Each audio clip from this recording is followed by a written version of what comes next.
أعوذ بالله من الشيطان الرجيم بسم الله الرحمن الرحيم رب اشرح لي صدري ويسر لي أمري واحلل عقدة من لساني يفقهوا قولي واجعل لي وزيرا من أهلي ربي زدني علما ربي زدني علما ربي زدني علما آمین. بسم اللہ الرحمن الرحیم. السلام علیکم ورحمۃ اللہ وبرکاتہ. ہم نے قصہ آدم و ابلیس پڑھا جیسے آیت نمبر 25 پر ختم ہوا.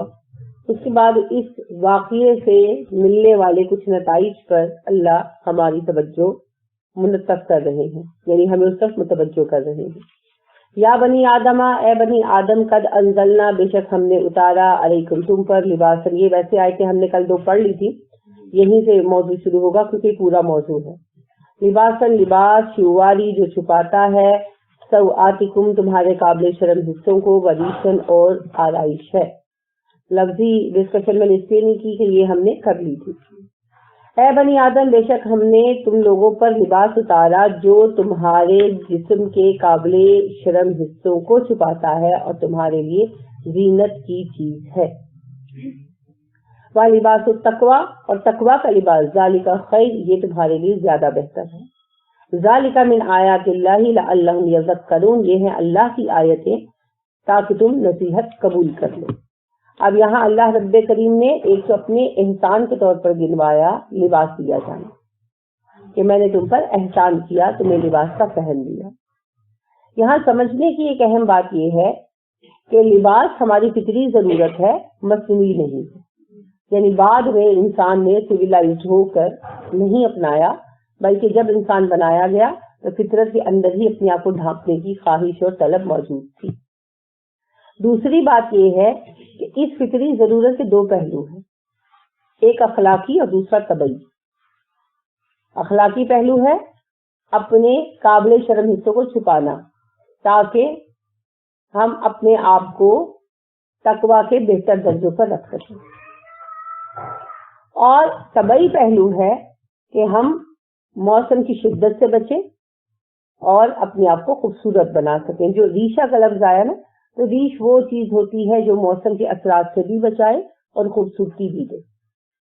تو لہذا آرائش و زینت کے معنوں کے ساتھ اس میں کمفرٹ یعنی آرام دیا جاتا ہے. موسم کے اعتبار سے لباس پہنتے نا، گرمیوں میں ہلکا اور سردیوں میں موٹا، تو اس طرح موسم کے اثرات سے بھی بچتے ہیں، دھوپ سے بھی بچتے ہیں. تو 2 پہلو ہیں اس کے، ایک اخلاقی اور دوسرا طبعی. اور دوسری اہم بات یہ سمجھ آتی ہے کہ اخلاقی پہلو طبعی پہلو پر مقدم ہے، کیونکہ اس کا ذکر بھی اللہ نے پہلے کیا نا کہ یہ تمہارے قابل شرم حصوں کو چھپاتا ہے. سوآ ایسی چیز کو کہا جاتا ہے جو فی نفس ہی بری نہیں ہوتی، لیکن اس کا دکھائی دینا یا پتہ چلنا مناسب معلوم نہیں ہوتا. یعنی وہ دکھائی دے یہ اچھا نہیں لگتا، اسے چھپانے کی کوشش کی جاتی. کوئی بات بھی ہو سکتی ہے. تو جسم کے وہ حصے جنہیں ہم دکھانا پسند نہیں کرتے انہیں سوآ کہا گیا. تو ستر آسان لفظ، ٹھیک ہے. اب ستر کا چھپانا ہماری اخلاقی ضرورت ہے، اپنے تقویٰ کے لیے بھی، دوسرے کے تقویٰ کے لیے بھی، شیطان کے حملے سے بچنے کے لیے بھی، اور بہکنے سے حفاظت کے لیے بھی. یہ سارے مقاصد حاصل ہوتے ہیں ہمیں لباس کے اہتمام سے، اگر ہم اسے صحیح طرح اختیار کرتے ہیں. اور طبعی ضرورت میں اپنے آپ کو موسم کی سختیوں سے بچانا اور اپنے آپ کو سجانا سنوارنا سب شامل ہے. جب کوئی فنکشن ہوتا ہے تو کیا کرتے ہیں؟ کپڑے سب سے پہلے بناتے ہیں، میں ایسے کپڑے پہنوں گی، میں ایسے کپڑے پہنوں گی، جو کہ بہت اچھی بات ہے، اس پہ کوئی پابندی نہیں ہے. ٹھیک.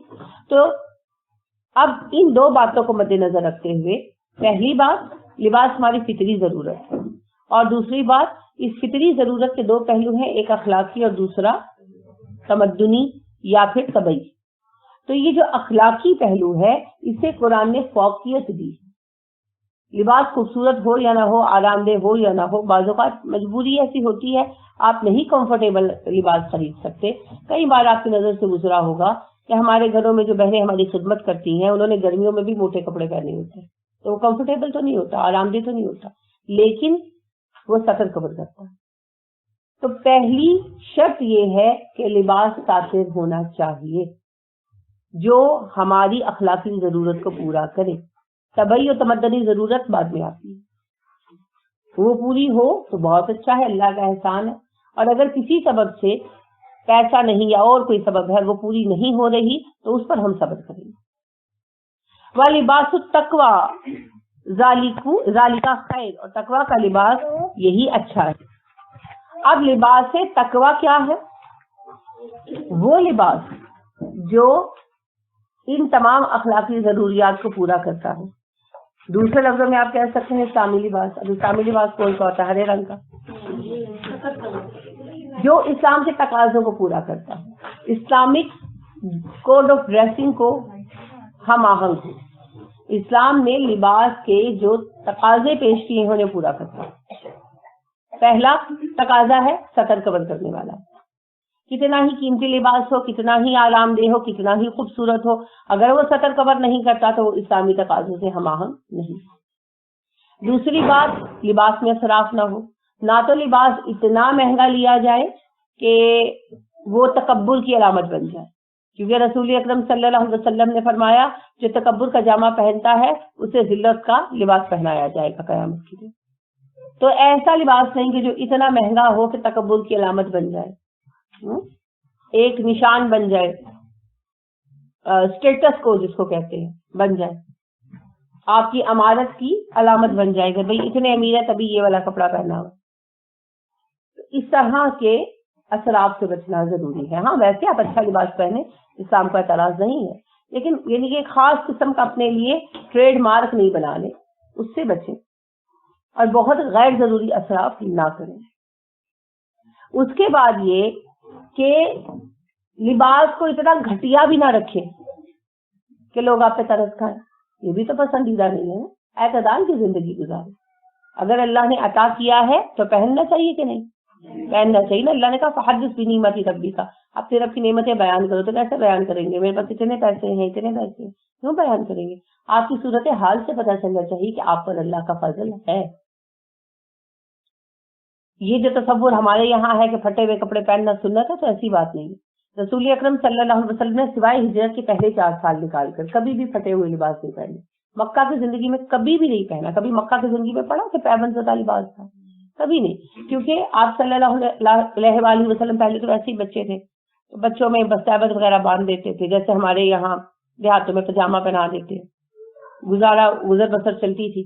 ابو طالب جتنا ممکن تھا ڈریس فراہم کرتے تھے, تو بہت فریکوینٹ نہیں بنتے تھے کپڑے کیونکہ بچے زیادہ تھے ابو طالب کے, لیکن پھٹے ہوئے کپڑوں کی نوبت بھی نہیں آتی تھی. جوان ہوئے تو اپنا کام شروع کر لیا تھوڑا بہت, اور پھر اماں خدیجہ سے شادی ہو گئی, تو بڑی خوشحالی کی زندگی بسر تھی.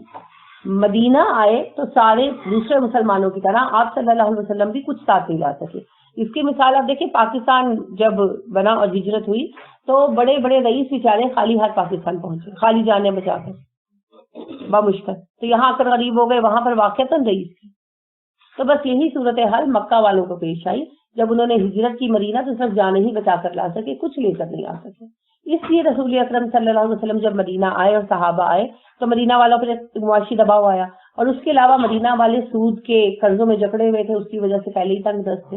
تو ان دونوں چیزوں کی وجہ سے, ساری صورتحال کی وجہ سے پہلے 3-4 سال بہت دقت کے رہے. ان 3-4 سالوں میں جو میسر آیا گزارا کیا. وہ بھی وقت گزرا رسول اکرم صلی اللہ علیہ وسلم پر کہ ایک بھی شرٹ نہیں تھی آپ کے پاس.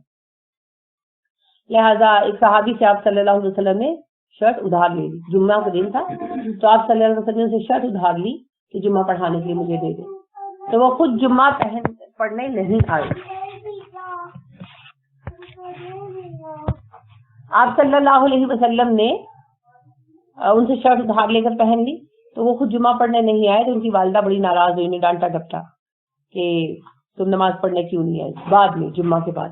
تو انہوں نے کہا کہ اللہ کے نبی صلی اللہ علیہ وسلم نے مجھ سے شرٹ لی, میری کرتا ادھار لیا کہ سب لوگ پوچھیں گے کہ آپ کے پاس کرتا نہیں ہے, تو مجھے اچھا نہیں لگے گا, تو میں نے دے دیا. میرے پاس ایک ہی کرتا تھا, تو اب میں نہ پہنا ہوتا تو سارے مجھ سے پوچھتے کہ تمہارے پاس کوئی شرٹ نہیں ہے. تو میں کیا جواب دیتا کہ میں نے رسول اللہ صلی اللہ علیہ وسلم کو ادھار دی ہے, اس لیے میں نہیں آیا جمعہ. یعنی ان کا اخلاق تھا. تو یعنی وہ وقت بھی گزرا اور وہ وقت بھی گزرا جب صحابہ نے بھی اور خود رسول اکرم صلی اللہ علیہ وسلم نے بھی کپڑے پیمن قضا پہنے.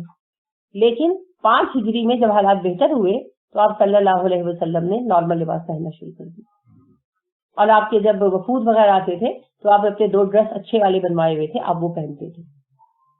تو اچھا لباس پہننا منع نہیں ہے، اور نہ ہی برا اور گھٹیا لباس پہننا کوئی دینی علامت ہے، کوئی تقوی کا معیار ہے.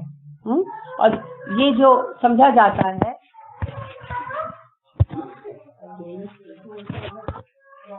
تو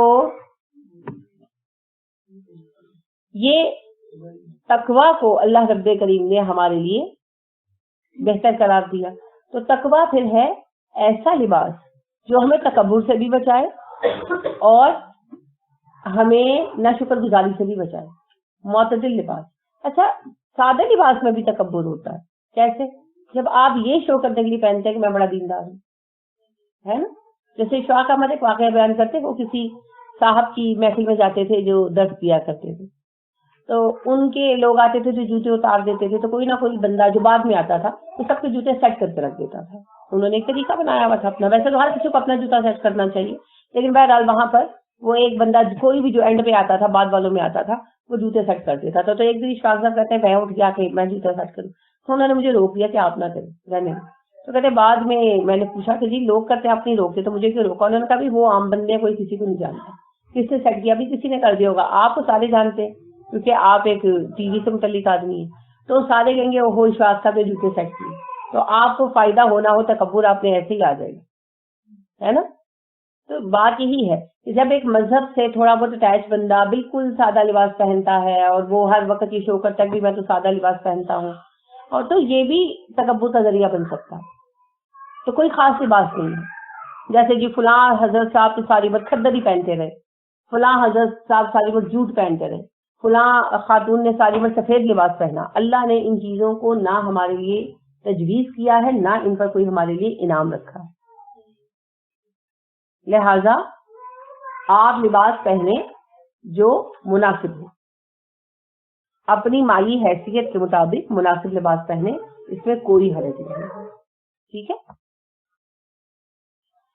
پھر ایک اور شرط کیا آ جاتی ہے، مردوں کی عورتوں سے مشابہت نہ ہو، عورتوں کی مردوں سے مشابہت.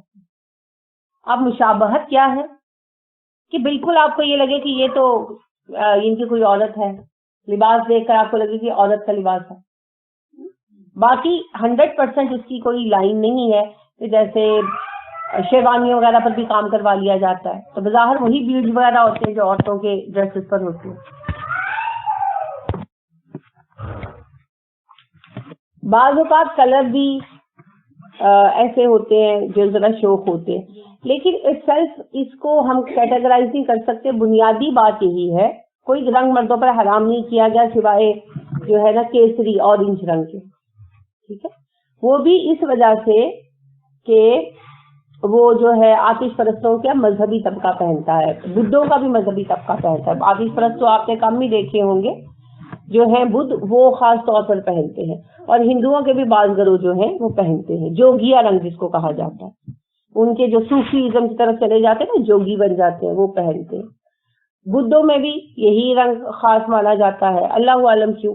تو کیسری رنگ بھی کہتے ہیں اسے، جوگیا رنگ بھی کہتے ہیں. تو اورنج اور پنک کا یہ مکسچر سا ہوتا ہے. تو یہ جو کلر ہے یہ مردوں کو منع کیا گیا اس وجہ سے کہ مذہبی اعتبار سے مشابہت نہ ہو، اس میں عورتوں کی مشابہت سے نہیں روکا گیا. تو رنگ مردوں پر منع نہیں ہے. ویسے رسول اکرم صلی اللہ علیہ وسلم نے کہا کہ سفید لباس پہننا اچھا ہے، وہ خاص مردوں کے لیے نہیں، سب کے لیے کہا. لیکن ظاہر ہے کہ ہر وقت سفید لباس نہیں پہنا جاتا، سفید لباس مینٹین کرنا بھی مشکل ہوتا ہے. تو کلرز میں کوئی مسئلہ نہیں ہے، کوئی کلر ہو. اسی طرح اگر کوئی کام شام بھی کروا لیا شادی کے، جیسے وہ ڈریس پہ شیروانی وغیرہ پہ، اٹسیلف اس میں کوئی اعتراض نہیں ہے اللہ کو. بس ایسا نہیں ہونا چاہیے کہ پتہ نہ چلے کہ دلہن کا ڈریس کون سا، دلہا کا ڈریس کون سا. یہ ہے مشابہت. اسی طرح عورتوں کا ایسا لباس پہننا کہ وہ بالکل مردوں جیسا لگے. اب اس میں یہ کہ کیا جینس پہننا حرام ہے؟ اگر وہ فٹنگ میں ہے تو حرام ہے. وہ تو مردوں کو بھی بنیادی طور پر منع ہے، کیونکہ ڈریس پینٹ ٹائٹ نہیں ہوتی ہے نا جو مرد پہنتے، لیکن جینس ٹائٹ ہوتی ہے. سادہ سا اصول ہے کہ جب آپ موو کریں اور آپ کے بٹس جو ہیں ان کی موومنٹ صاف ویزیبل ہو تو وہ غیر ضروری طور پر ٹائٹ ہے نا، اسلامی لباس کے اور سطر کے تقاضوں کو پورا نہیں کرتا، مردوں کے لیے بھی پورا نہیں کرتا. تو بچوں کی بھی جینس جو ہے وہ اتنی ٹائٹ نہیں ہونی چاہیے. بچیاں تو دور رہ گئی. جینس تو ایک کپڑا ہے، کوئی بھی پہن سکتا ہے. تو آپ اس کے کھلے ٹراؤزر بچیوں کو لے لیں، جیسے ہوتا ہے نا کالج گوئنگ بچیاں وغیرہ، کچھ فیشن بھی ہے اور کچھ ان کو یہ بھی ہوتا ہے کہ چلو 2-4 جینس ٹائپ کے لے لیں ہم تو اوپر کرتے بنا لیں تو آسانی کے ساتھ پورا ہفتہ نکل جائے گا. کچھ اس میں یہ بھی ہے کہ کپڑا ایسا ہے کہ ڈیوریبل بہت ہے.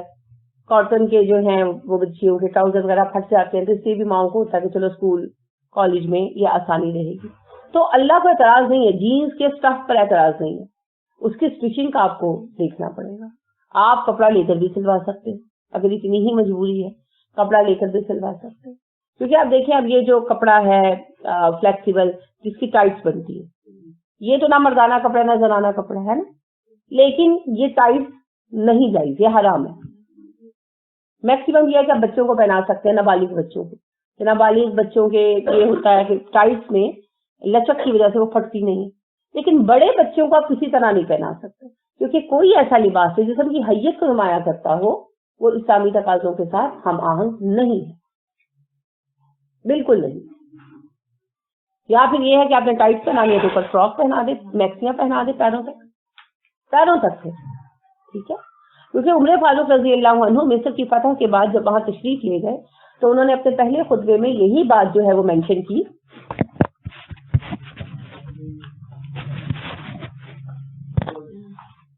پہلے خطبے میں عمر فاروق رضی اللہ عنہ نے ارشاد فرمایا، جمعے کا پہلا خطبہ دیا کہ لوگوں اپنی عورتوں کو مصری عورتوں جیسے لباس مت پہننے دینا کیونکہ یہ سطر کے تقاضے پورے نہیں کرتے.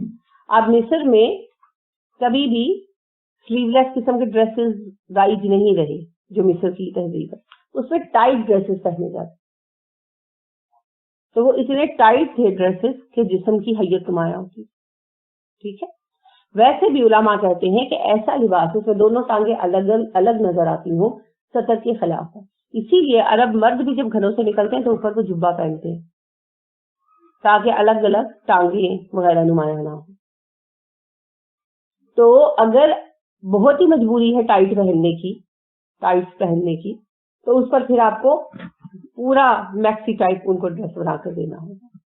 ویسے تو کسی چیز کی بھی کوئی مجبوری نہیں، سب باتیں جو نا بیکار ہوتی ہے. جیسے ایک خاتون مجھے کہنے لگی، کچھ سال پہلے کی بات ہے، ان کی بیٹی بینک میں جاب کر رہی تھی تو وہ کہنے لگی کہ میں نے کبھی اپنی بچیوں کو پینٹیں نہیں پہنائی مگر بینک میں یہ ڈریس کوڈ ہے کہ پینٹ ہی پہننی ہے، اوپر بے شک کرتے پہن. تو میں نے ان سے کہا کہ ایسا تو کوئی بینک نہیں ہے پاکستان میں، جنہوں نے کام کرنے ہیں وہ ابائی بھی پہن کر کر رہی ہیں. تو انہوں نے کہا کہ نہیں ایسا ہے.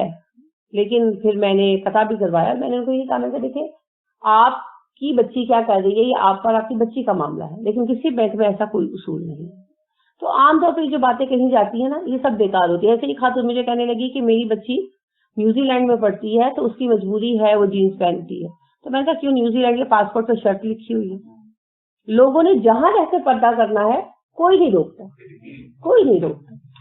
2015 میں آکسفورڈ یونیورسٹی کا اینول جو فنکشن ہوا پرائز ڈسٹریبیوشن فنکشن، اس میں مختلف انہوں نے انعامات رکھے ہوتے ہیں. ایک انعام ہوتا ہے کہ سب سے زیادہ سوبر ڈریسنگ کس کی رہی، سب سے زیادہ باوقار لباس کس کا تھا.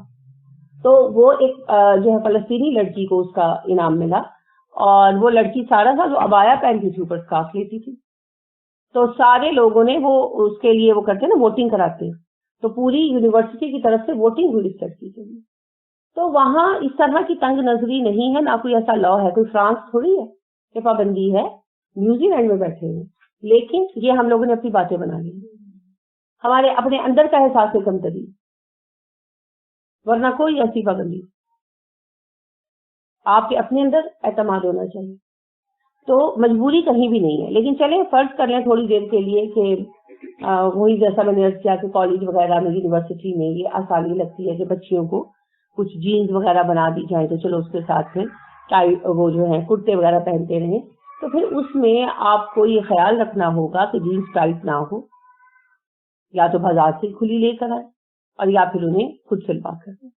اور اس کی شیپ جو ہے وہ مردانہ اسٹائل پر نہیں ہونی چاہیے.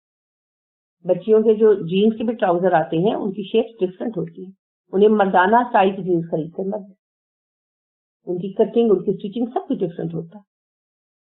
تو ان چیزوں کا اہتمام کریں کیونکہ مردوں کا عورتوں جیسا اور عورتوں کا مردوں جیسا لباس پہننا بھی حرام ہے. ٹھیک ہو گیا. باقی کوئی خاص اللہ نے شیپ نہیں ہمیں دی, کبھی عبایا پہننا ہے نہیں, آپ چادر کے ساتھ پردہ کریں, جلباب اوڑھیں, کس سے منع کیا؟ کسی چیز پر پابندی نہیں.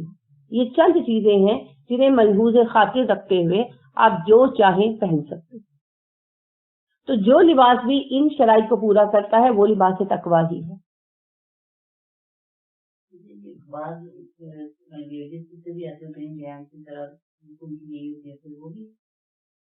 دیکھیں جی, اگر کپڑا زنانہ ہے, نظر آ رہا ہے کہ یہ زنانہ ڈریس ہے, آپ کو دیکھ کر ہی پتا چل رہا ہے کہ فیمیل ڈریس ہے, پھر تو پہن سکتے ہیں.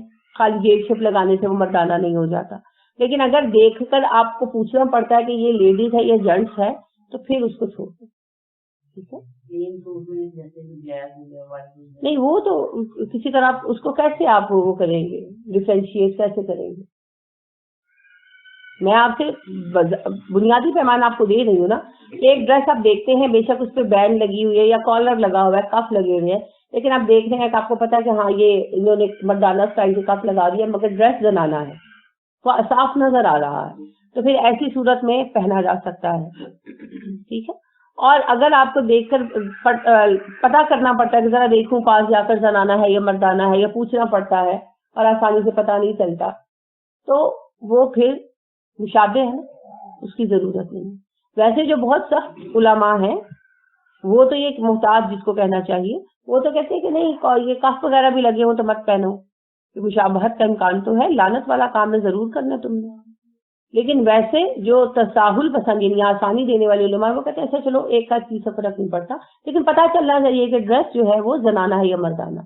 تو آج کل جس طرح سے فیشن چل رہا ہے تو میں بھی اسی بات کو پریفر کرتی ہوں کہ ایٹ لیسٹ اتنا تو پتا چلے نا, ڈریس لٹکا ہوا ہے نا تو اس کو دیکھ کر آپ کو پتا چلے کہ یہ زنانہ ہے یا مردانہ ہے, اتنا تو فرق ہو. اگر اتنا بھی فرق نہیں بیچ میں ہے تو پھر ایسی صورت میں وہ جائز نہیں. ٹھیک ہے.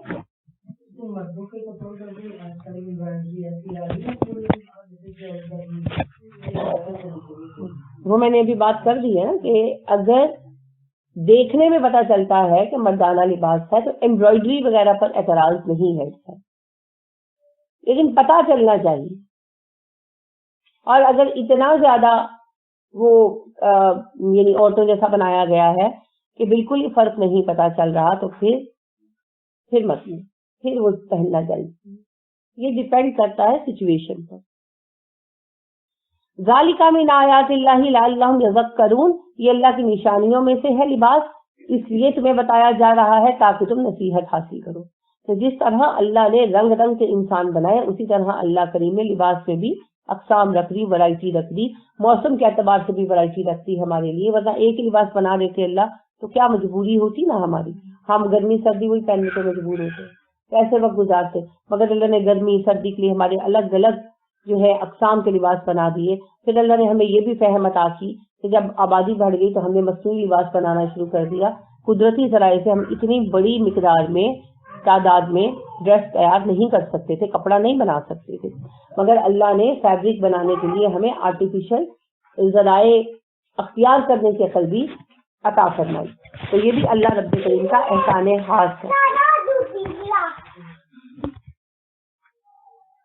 پھر اللہ رب کریم نے انسانوں کے مالی حالات کے پیش نظر ایسے ہمیں اسٹف دیے ہیں, کوئی قیمتی ہے زیادہ کوئی کم, تاکہ ہر کوئی افورڈ کر سکے.